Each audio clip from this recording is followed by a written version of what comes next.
അപ്പോഴേ വെക്കേഷൻ ആയതുകൊണ്ട് തന്നെ എങ്ങോട്ട് വണ്ടി എടുത്തിറങ്ങിയാലും മുന്നിലും പുറകിലായിട്ട് 2 പേരും കാണും. എങ്ങോട്ട് പോകാനായാലും നമ്മൾ ഒരുങ്ങുന്നതിനെക്കാട്ടിലും മുന്നേ അവർ ഒരുങ്ങി റെഡിയായിരിക്കും. അപ്പോൾ ഇന്ന് എനിക്ക് അത്യാവശ്യമായിട്ട് ഒരു സ്ഥലം വരെ പോകണമായിരുന്നു. അപ്പം നമ്മൾ 2 പേരും കൂടെ ഉണ്ട്. അവർ വന്നതിന് ഉദ്ദേശം വേറൊന്നുമല്ല. കഴിഞ്ഞ പ്രാവശ്യം ഈ ഒരു ബേക്കറി വന്നപ്പം അവൾ ഏതോ ഒരു മുട്ടായി കണ്ടു വെച്ചിട്ടുണ്ടായിരുന്നു. അത് വാങ്ങിക്കാനായിട്ടാണ് ആഷ്മി എൻ്റെ കൂടെ ഇറങ്ങി വന്നത് കേട്ടോ.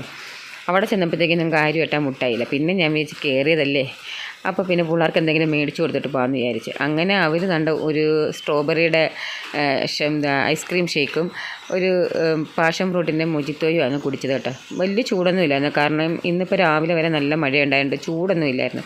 അതുകൊണ്ട് തന്നെ ഈ തണുപ്പ് വലിയ രസമില്ലായിരുന്നു, ചൂടില്ലാത്തതുകൊണ്ട്. ഈ തണുപ്പ് ഒരു കാലാവസ്ഥയായി പോയല്ലോ, അതുകൊണ്ട് തന്നെ. അപ്പം ഞാനും ലച്ചും കൂടാണ് അത് കഴിച്ചത്. ആഷ്മിക്കാണെങ്കിൽ ആ ഐസ്ക്രീം ഷേക്ക് ഒറ്റയ്ക്കായിരുന്നു കഴിക്കുന്നത്. ചൂടൊക്കെ ആണെങ്കിൽ അവളെ കഴിച്ചേനെ.